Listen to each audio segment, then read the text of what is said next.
exponen dos filósofos, que es Nietzsche y Heidegger. Empezamos con lo que es la posmodernidad. La posmodernidad de Bátimo, hablando de sus pensamientos, solemos imaginar un mundo sin certezas, lleno de cambios y opiniones diversas. Pero para el filósofo italiano Gianni, no solo es una crisis, sino una oportunidad para repensar la forma en que entendemos la verdad, la historia y nosotros mismos. Bátimo parte de una idea sencilla, pero poderosa, ya que podemos seguir creyendo que existe una única verdad. La modernidad nos enseñó que la razón, la ciencia y el progreso eran los cambios seguros que hacía el conocimiento. Sin embargo, el tiempo mostró que esas verdades fuertes también podían convertirse en instrumento de poder en forma de imponer una visión del mundo y silenciar a los demás. Y es ahí donde Bátimo nos invita al diálogo distinto, al pensamiento débil, que más adelante les hablaremos del pensamiento débil. Un pensamiento que no busca dominar, ni imponer, ni comprender. Bátimo también observa que vivimos en una época dominada por los medios de comunicación, la televisión, el internet y las redes sociales, que han hecho que el mundo esté lleno de voces.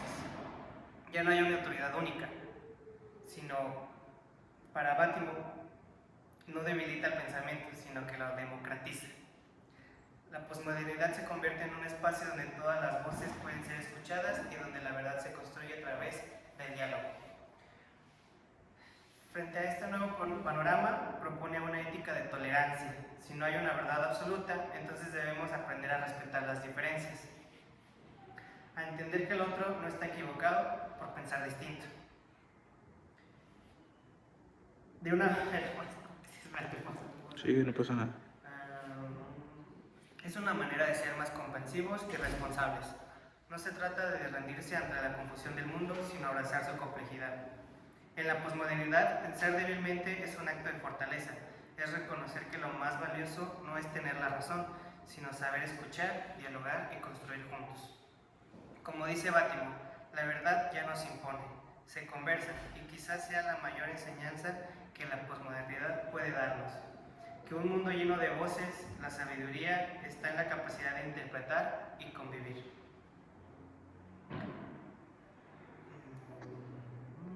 En conclusión, la modernidad de Bátimo para mi punto de vista, es que él tiene mucha razón en que hay muchas verdades diferentes, cada quien tiene su punto de vista, pero para eso estaremos hablando más adelante en este podcast sobre los diferentes pensamientos que él tenía y sus puntos clave. Mientras tanto, la posmodernidad pues para cerrar este punto de la posmodernidad, quiero resaltar algo que Bátimo nos enseña, que es que siempre hay que tener paciencia con el otro. No todos tenemos la misma razón y vemos los puntos diferentes de vista. Buenas tardes, mi nombre es Miguel Ángel Puente Figueroa y voy a estar hablando sobre el fin de la verdad absoluta. Durante siglos, la filosofía y la ciencia buscaron una verdad universal, algo firme, objetivo, válido para todos. Se pensaba que el mundo tenía una estructura racial única y que si aplicábamos el método correcto, podríamos descubrir la verdad tal como es.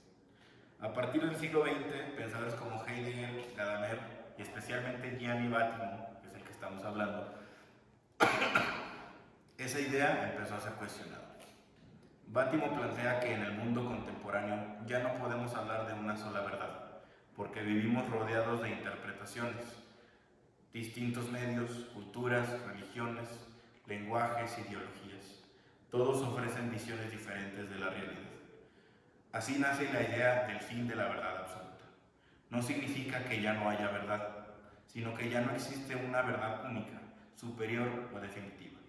En su lugar hay muchas verdades parciales, históricas, culturales y personales que conviven. También, como ejemplo de la muerte o el fin de la verdad absoluta, son las religiones. En este caso, una de las más populares es el cristianismo o catolicismo, pero entendemos que también existen otras como el judaísmo, los musulmanes, ¿cómo se llamaban? Perdón. Pues sí, los musulmanes, y no por ser cristiano, o bueno, hay que ser objetivos también, no por ser cristiano o ser judío, voy a creer que mi religión es completamente acertada y que la de la otra religión es totalmente equivocada. También aquí entran esos términos del fin de la verdad absoluta, porque a pesar de que sean diferentes religiones, todas pueden compartir ciertas cosas, ya sean pocas o muchas. En este caso, por ejemplo, entran los musulmanes, el Islam, la religión de Islam, con el cristianismo. Estos comparten y se difieren en muchas cosas también, pero comparten como tal la historia de Jesús. Obviamente en el cristianismo conocemos a Jesús, que es pues, fuente principal, por así decirlo, es Dios Padre, Jesús Dios Hijo, pero sabemos que es Dios Hijo, Dios Padre y Espíritu Santo. Para los del Islam, Jesús únicamente fue un profeta, como Mohammed, cuando realmente pues para nosotros los cristianos no. El Islam, ¿cómo se llama? Acepta que Jesús fue una parte importante en lo que es la religión, pero no lo marcan como un Dios, lo repito, lo marcan como un profeta, una parte que sí, como que predicaba la palabra de Dios Padre, cuando él era Dios Hijo. También entendemos una frase que está aquí escrita. El cristianismo, bien entendido, no es afirmación de una verdad fuerte, como por ejemplo, solo mi fe es verdadera. A esto me refiero. Hay varias verdades dentro de las religiones, sino la debilitación del absolutismo metafísico que permite la existencia del otro y la pluralidad. Vamos con lo mismo. Que no porque ser una religión significa que es completamente verdadera, también abre la puerta a escuchar la otra parte de la versión, a esta pluralidad de que no nada más soy yo, sino todos los demás. También dice, esa idea, entre paréntesis, tomada de San Pablo y la teología de la kenosis, más adelante vamos a ver qué es la kenosis, es el núcleo de su concepto del cristianismo de Dios. ¿Qué se refiere con el cristianismo de Dios? Como ya mencioné, vamos a hablar a futuro de esto, pero nada más para que lo entiendan rápidamente.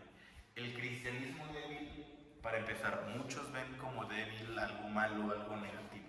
No necesariamente. Al cristianismo débil se refiere a esta comparación de, por ejemplo, en el catolicismo, Antiguo Testamento y Nuevo Testamento. Lo débil se refiere al Nuevo Testamento, a lo que es la historia de Dios Hijo, Jesucristo, que predica más que nada con el amor, la paciencia, preocuparse por el otro, cuando en el Antiguo Testamento habla más, o bueno, no habla, sino que se ve como a un Dios más estricto, más duro, que a pesar que te quiere y te cuida, también castiga, cosa que no vemos en lo nuevo, y por eso se le llama cristianismo débil, no porque sea malo, sino porque es diferente. Ahora les hablaremos sobre la hermenéutica. La hermenéutica proviene de la palabra del griego hermeneo, que significa interpretar. Originalmente, la hermenéutica se aplicaba para el estudio e interpretación de textos sagrados, pero con el paso del tiempo y sobre todo después a partir del siglo XX, esta idea se amplió y se trató solo de interpretar textos, sino de interpretar la existencia misma, como en esta imagen. El filósofo como Heidegger y Hans Gadamer fueron fundamentales aquí. Heidegger planteó que comprender no es una actividad racional ni un método científico, sino una forma de ser. Los seres humanos existimos comprendiendo. Vivimos dentro de las interpretaciones, dentro de sentidos heredados de la historia y el lenguaje. Y Gadamer, por su parte, llevó esto más lejos. Decían que entender algo siempre implica un diálogo entre el pasado y el presente. Cada vez que interpretamos, nos encontramos con una tradición y la reinterpretamos desde nuestros propios horizontes. En resumen, la hermenéutica no busca eliminar la subjetividad, sino asumirla. Así, pues la hermenéutica se convirtió en un movimiento dentro de la filosofía contemporánea que reemplaza la búsqueda de verdades absolutas por la comprensión del significado. No pregunta qué es la realidad, sino cómo comprende la realidad. Esta corriente ha influido en la literatura, la historia, el arte, la política e incluso en la vida cotidiana. Porque al final todos somos intérpretes de lo que nos pasa y de lo que sentimos y de los otros. Aquí es donde Gianni Battimo, uno de los pensadores más originales de este siglo, toma toda esa tradición hermenéutica y la reinterpreta desde la posmodernidad. Es un mundo donde ya no confiamos tanto en las verdades absolutas, donde las grandes ideologías se han fragmentado y los medios multiplican los puntos de vista, cosa que ya habíamos dicho en la posmodernidad. Battimo dice: la realidad misma se ha vuelto interpretación. Él propone lo que llama el pensamiento débil. Bueno, que más adelante les hablaremos del pensamiento débil. Desde esa perspectiva, la hermenéutica se vuelve también una ética. Si todo es interpretación, entonces cada persona vive dentro de su propio horizonte de sentido, y eso nos obliga a convivir con la diferencia. Battimo sostiene que la verdad ya no está allá afuera, esperándonos, sino que se construye entre nosotros en la comunicación, la historia y la cultura. Por eso esta hermenéutica es profundamente humana y liberadora. En lugar de imponer una verdad universal, Battimo nos invita a escuchar las voces débiles, las interpretaciones marginadas, los significados que antes no tenían espacio. En nuestros tiempos, donde cada día convivir con miles de versiones de la realidad de redes, discursos y narrativas, la hermenéutica de Battimo se vuelve más actual que nunca. Nos recuerda que vivimos en una red de interpretaciones, que la tarea no es decir cuál es la correcta, sino aprender a vivir con muchas. Interpretar, dice Battimo, es también una forma de amar el mundo, reconocerlo como algo plural, cambiante y abierto. Y pues en resumen, la hermenéutica de Gadamer y Battimo nos enseña que comprender no es dominar, sino dialogar, y que en un mundo lleno de interpretaciones, la verdadera sabiduría está en convivir con ellas sin miedo. Gracias por acompañar. Y para cerrar, a veces creo que Battimo tenía razón al decir que vivimos en un mundo de interpretaciones, porque cada día convivimos con verdades distintas, lo que leemos, lo que sentimos, lo que otros creen, y aunque eso puede parecer confuso, también es una oportunidad. Nos recuerda que la comprensión no nace de imponer, sino de escuchar. Tal vez eso sea el verdadero mensaje de la hermenéutica: aprender a convivir con el otro sin necesidad de tener siempre la razón. Sabemos que vivimos en una época donde todos opinan, pero pocos escuchan. Las redes, los medios y la política nos empujan a defender varias verdades y no todas son absolutas, como si fuera una guerra de razones. Battimo propone lo contrario: debilitar esas certezas, abrir espacios al diálogo. En un mundo saturado de información, quizás la hermenéutica no es solo una teoría filosófica, sino una necesidad ética, y la de aprender a comprendernos ante las discusiones ajenas. Hola, mi nombre es Carla. Yo les voy a hablar sobre el pensamiento débil. Para Battimo, este es el concepto más importante que él pudo sacar como filósofo, ya que con este pensamiento engloba todo lo que ya han hablado mis compañeros. Bueno, para el pensamiento débil, él quiso representar este pensamiento como un cambio de lo que venía siendo el pensamiento fuerte, ya que con el pensamiento fuerte eran sobre temas muy estructurados y muy lineales que no tenían cambios, ya que durante muchos siglos se han manejado así. En la última década ha habido cambios y él fue uno de los que impuso estos cambios con el pensamiento débil. Los cambios que implementó fue que la religión no fuera una solamente, sino que se podía reinterpretar de diferentes maneras.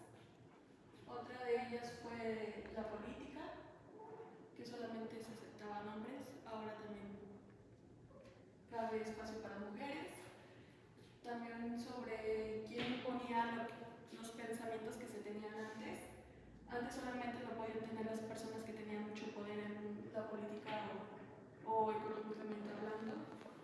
primaria, ¿no? Y también de las escuelas que antes era muy estructurado y que era solo ir a la escuela, leerse un libro y aprendérselo. Ahora existe lo que es el modo Montessori, que ayuda a los niños desde pequeños a ser independientes. Y también lo que es el servir hacia el país.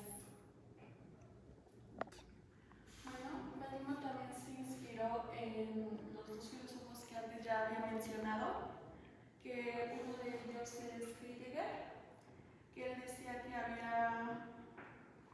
que no se sostenía solamente una verdad por simplemente el hecho de ser, sino también de la manera en que se puede interpretar todo. Y también de Nietzsche, que él decía que no hay hechos, solo interpretaciones. Que esto tuviera un sentido humano, ya que él quería que todo, o él pensaba que todo fuera. Para Hugo también una cosa más importante era que todo tuviera humanidad y que fuera humilde, ya que con esto podemos tener una mente más abierta para poder escuchar lo que los demás nos quieren decir. También uno de los soportes más humanos de Bátimo es que en su teoría no se queda en lo abstracto, sino también en el sentido ético y político.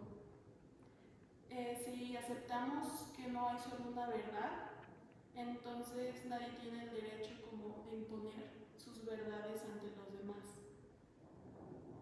Una de sus frases es: el pensamiento débil no es una renuncia de la verdad, sino una manera más humilde de buscarla. La palabra de pensamiento débil no quiere decir que sea menos importante o que sea algo negativo como antes ya habíamos mencionado, sino que para Bátimo la debilidad es una forma de liberación, ya que esto nos ayuda a poder expresarnos más como sociedad y poder avanzar hacia nuevas innovaciones que tenemos no solamente de pensamiento, sino también como tecnológico y todo lo que conlleva todo esto. El pensamiento de Bátimo en la actualidad es como de los más fuertes, ya que fue de los últimos años en los que él estuvo con nosotros, porque ya no vive. Entonces ahorita toma mucha relevancia, ya que no solo nos conectamos con las personas simplemente hablando, sino también con dispositivos inteligentes que nos ayudan a poder captar lo que las demás personas nos quieren decir y poder nosotros también comunicar lo que nosotros pensamos. 3. Y también les doy apertura para que mi compañero pueda complementar lo que estaba diciendo. También de la mano van, o sea, de la mano del fin de las verdades absolutas, del pensamiento débil, va toda esta ideología o creencias de energías, astrología, también estos, no sé, sí, las energías, que si los cuarzos, que si lo demás. Y todo esto habla un poco sobre cómo están las cosas realmente en este momento.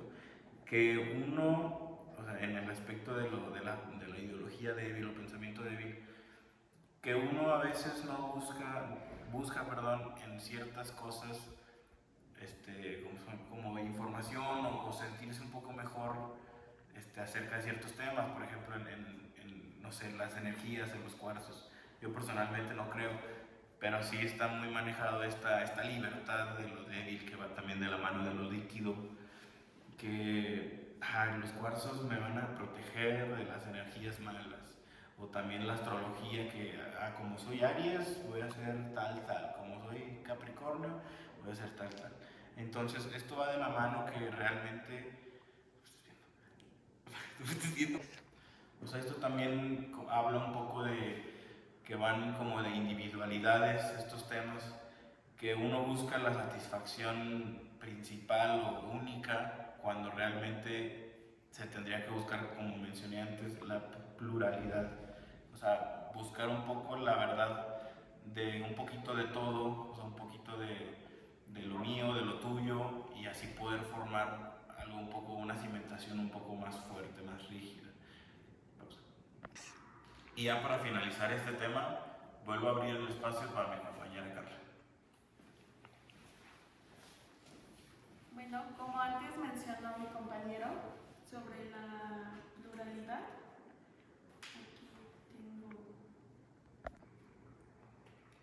tengo una frase que también dice que vivir en una sociedad débil no significa... Aquí tengo una frase que también dice, vivir en una sociedad débil significa aceptar la pluralidad y aprender a convivir con las diferencias. Y en resumen, con todo esto y para cerrar un poco este tema, en conclusión es como aceptar que la verdad es sobre la interpretación, que pensar sin imponer también es como una forma de liberación para todos nosotros. Y quiero cerrar con una frase que la historia del ser es la historia de su debilitamiento. Solo esa debilidad del ser humano lo puede hacer libre. Ok, ahora vamos a hablar sobre lo que es el retorno del cristianismo débil. Primero, arriba tenemos una frase que dice, cristianismo débil es igual a secularización como salvación. ¿Esto a qué se refiere? Primero que nada, secularizar es tomar algo divino o algo fuera de nuestro poder como persona, como humano, y transformarlo a algo más mortal, algo más que podamos entender. Eso es la secularización. Ya entendido esto, vemos un texto que dice, Bátimo sostiene que el propio cristianismo fue el inicio de este proceso de debilitamiento. Cuando Dios se hace hombre, hablamos de la reencarnación.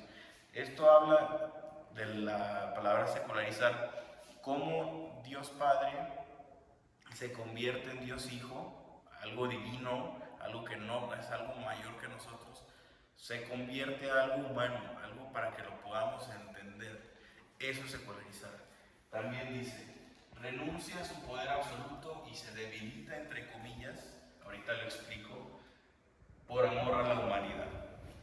La palabra debilitar, como ven, está entre comillas, porque aunque se hizo humano, él seguía teniendo poderes divinos, pues obviamente era mucho más poderoso que cualquiera que tuviera alrededor, pero hizo debilitar por el hecho de que se convirtió en humano. Él al convertirse en humano, pudo, ¿cómo lo explico? Ya tenía ese factor humano de poder sentir dolor, de poder sentir tristeza. Entonces, entre comillas, se debilitó él mismo para poder estar a un nivel parecido de lo que son pues, las personas que intentaban. También como cristianismo débil, se habla, como lo había mencionado antes, este cambio, esta comparación entre lo que es el Antiguo Testamento y el Nuevo. Dicen débil por todo este cambio a lo distinto, ya que en el Antiguo Testamento pues era un Dios que castigaba, era un Dios que incluso mataba, pero al final y al cabo protegía a los suyos y ¿cómo se llama? Y no, eran los que cuidaba más que nada lo justo. Entonces, cambiando al Nuevo Testamento, pues entra esta versión del Dios humano, la palabra secularizar, entra este Dios humano, el que ama, el que cuida, el que no le importa qué religión seas, también va de la mano con lo que es lo de la verdad absoluta, porque pues Jesucristo no le importa si era romano, si era griego, al fin y al cabo los quería a todos por igual e intentaba pues, convertirlos, por así decirlo, a la religión. También dice, el paso del poder religioso al diálogo humano es según él la continuación del mensaje cristiano, no su fin. Habla lo mismo de que cómo Dios se hizo humano, ¿para qué? Para que nosotros como raza humana o personas pudiéramos entender, no entender, sino como que pudiéramos ver que Él también podía sufrir, Él también podía sentir dolor y sentirlo más como un amigo, no como un Dios, ni tenerle miedo de que es muy, muy poderoso más que yo y me puede hacer algo, ¿no? Él buscaba como que entablar esa relación como si fuera de amigo a amigo, no de Dios a humano. Por favor. Luego entramos con la palabra kenosis. Kenosis significa vaciamiento o renuncia. Volvemos a lo mismo. Dios Padre, al hacerse humano, renuncia a todas estas protecciones, estos escudos de soy intocable, a mí nadie me puede hacer nada. Él rompe por completo esos enigmas y pues busca, ¿cómo se llama? Como lo rompe, pues da a entender que no le importaba, sino más que nada la esposa. A esto, o sea, buscaba más que nada, como dice arriba, lo que es el amor sobre el poder. Amor, no poder. Luego, aquí abajo vemos que dice, carta a los Filipenses. Dice, Cristo se despojó de sí mismo y tomó la forma de siervo. Esto vuelve, ¿cómo es un siervo? Es un animal sensible, débil, por así decirlo, buscando esta relación con los humanos.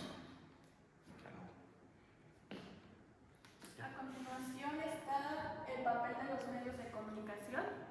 Para Bátimo, principalmente los primeros fue lo que es la radio y la televisión. Luego se insertó lo que fue el internet y las redes sociales que ahora conocemos.